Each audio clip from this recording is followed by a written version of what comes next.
It is the darkest before the dawn, and that was the case for UConn on the 5th of April 2024. They are setting out to try to tie Iowa to get into the championship game, and a moving pick robs Paige Bueckers of a chance of tying up the game or potentially winning it.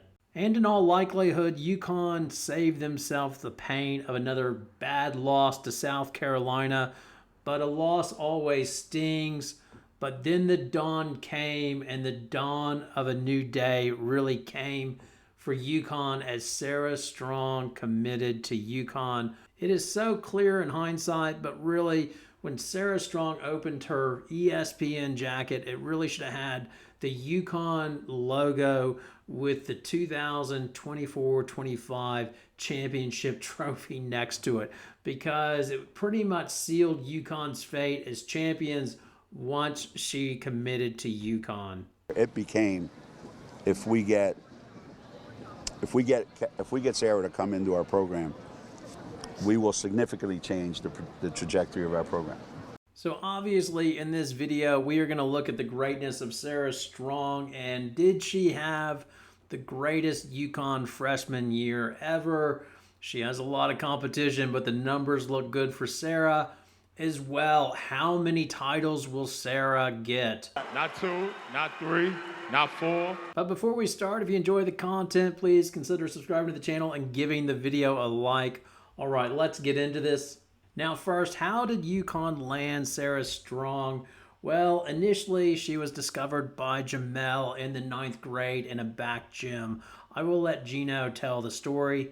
When Jamel went to this back gym where nobody was, there was only one person watching her play. I think it was Nikisha Sales, who may have been watching somebody else, I don't know, but Sarah was playing, and Jamel came back and said, I saw this 9th grade kid who's going to be really, really good.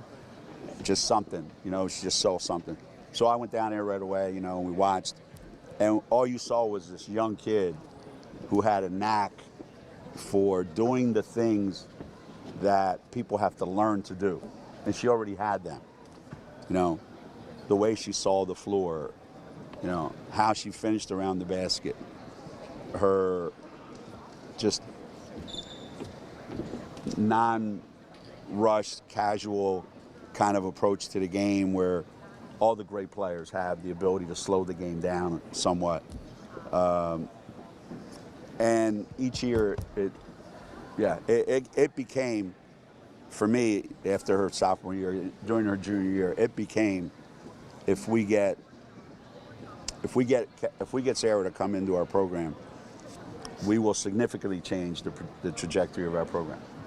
UConn getting in early in the recruiting process on Strong helped, but what also helped was Danny Strong, her dad, who liked the way UConn played and could obviously see how she would fit in to UConn's offense. Would you consider yourself a UConn fan before you committed? Yeah, I definitely would, yeah. My dad always told me to watch them play, because he said, I do some stuff that they do, or try to, learn from them and what they did. Now keep in mind, Gino's comments were at the Big East preseason media day, so expectations for Sarah Strong were huge at the start of the season, and obviously she lived up to everything that UConn fans could have hoped and dreamed for.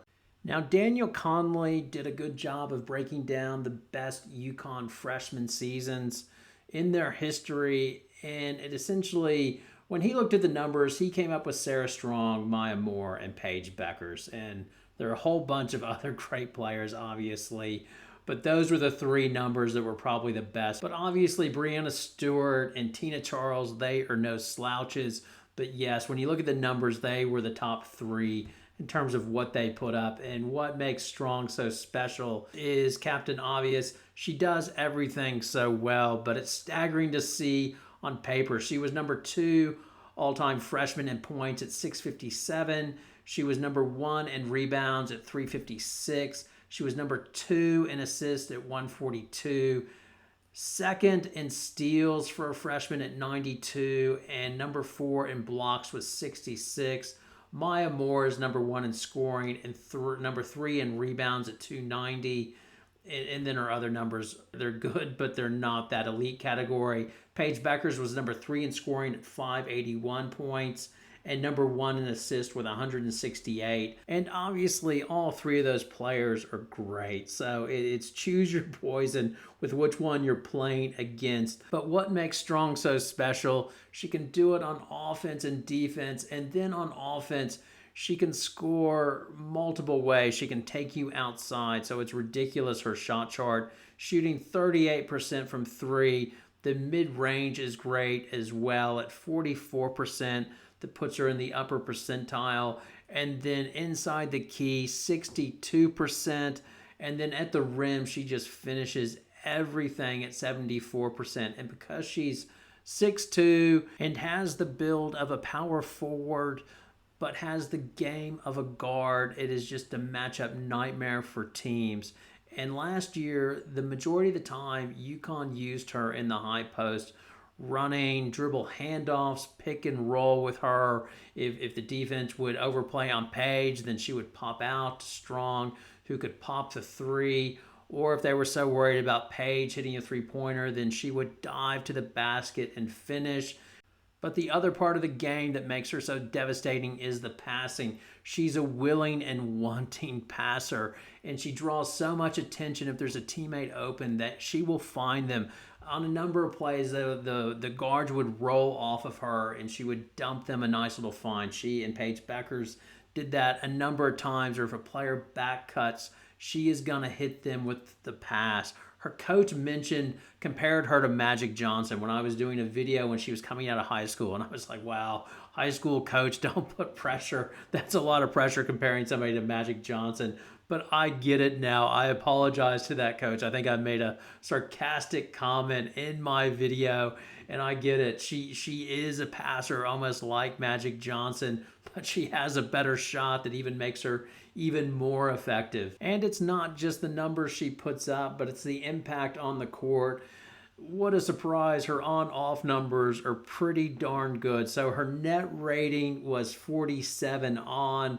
With her off, UConn was 33.8. Offensive rating with her on, UConn scored 123.7 points per 100 possession. With her off, it was at 110.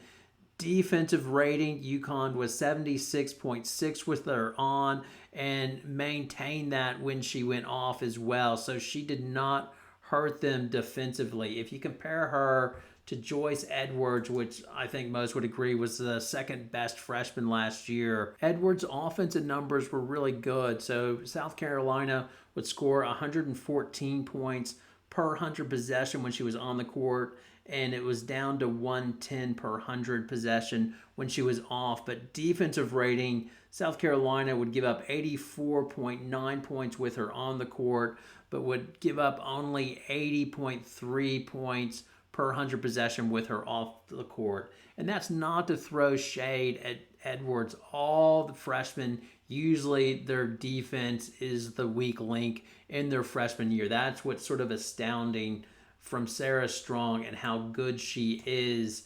And I'm not even mentioning the steals that she would poke away. If you look at her steal percentage with her on the court, opponents' possessions would end in steal percentage 17.8% of the time, and that's a large part due to Sarah Strong, is she's constantly poking away the ball. She has such good hands. That goes down to 13% when she's off the court. Now, obviously, I could go on and on and on talking about Sarah Strong's numbers, and I've probably gone on too much already. So let's switch gears and ask the question, where from here? And that's a fun question to ask because her game could really go anywhere. Might she slim down like Madison Booker? And I don't even know if I'd want her to do that personally. I like her game just the way it is, and would worry if she slimmed down too much, she would just turn into another wing or just another wing. But then again, that's not really possible because if she does, then she'll just be that more devastating on the wing. So I can't wait to see what direction her game goes into next year. It'll obviously be, or she'll obviously have more of a scoring load with Paige Beckers gone, and I think it's fine. And I think Again, I was talking about championships and how many Sarah Strong might get. Well, clearly UConn is one of the prohibitive favorites going into next season. If Fudd stays healthy, plus Ashlyn Shade, KK Arnold, and transfer portal recruiter commit Sarah Williams, who's 6'4", to pair beautifully alongside Strong, that is just devastating. If they maintain health, they are going to get another championship, most likely if the bounces go their way. And then in 26, if they get or land recruit Olivia Vukoza, the 6'4" girl from New York, then man, they're set up for more and more championships because she would pair quite nicely with Sarah Strong. So I did a video a couple of years ago that I know will not age well, looking at Gino. I think I said that he'd probably retire once Paige Becker's left. I know there's been speculation that he might retire when AZ Fudd finishes, but for me, I just see him sticking around as long as he is healthy, as Sarah Strong is just fun for him to coach, as she's the perfect player to plug into his offense. I'm excited because every day she does something I haven't seen before from her. I'm anxious. I'm anxious every day to go to practice to see,